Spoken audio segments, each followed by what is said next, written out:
কত কইন 220 দাম কত হইছে? আসসালামু আলাইকুম ওয়া রাহমাতুল্লাহি ওয়া বারাকাতুহু। প্রিয় বন্ধুরা, দেখতে পাচ্ছেন এটি হলো জামালপুর জেলার সরিষাবাড়ি থানার ঐতিহ্যবাহী তারাকান্দি পুগলদিঘা মহা উচ্চ বিদ্যালয়ের সামনে। অনেক বছর আগ থেকে কুরবানির পশুর হাটের আয়োজন করা হয় এখানে। গতবারের ন্যায় এইবারও কুরবানির পশুর হাটের আয়োজন করা হয়েছে।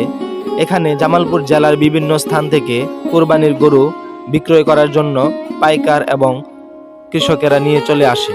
বিখ্যাত পশুর হাটের তালিকার মধ্যে রয়েছে পিগনা, বাউসি, সরিষাবাড়ি, বয়ডা, পঞ্চাশি এবং জগন্নাথগঞ্জ পুরাতন ঘাট। এই তারাকান্দি হাটে শুধু ঈদুল আজহার পূর্ব মুহূর্তেই গরু, ছাগল, ভেড়া ক্রয় বিক্রয় করা হয়।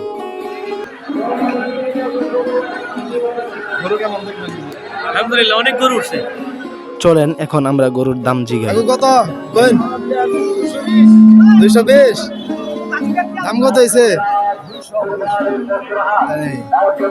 আমাদের সরিষাবাড়ি উপজেলার মধ্যে আরও বিভিন্ন হাট রয়েছে যেগুলোর নাম আমার এখনো জানা হয়নি। প্রিয় বন্ধুরা, আপনাদের এলাকার পার্শ্ববর্তী কোনো ভালো পর্যটন কেন্দ্র থাকলে আমাকে তার লোকেশন জানাবেন। সময় পেলে অবশ্যই যাওয়ার চেষ্টা করব।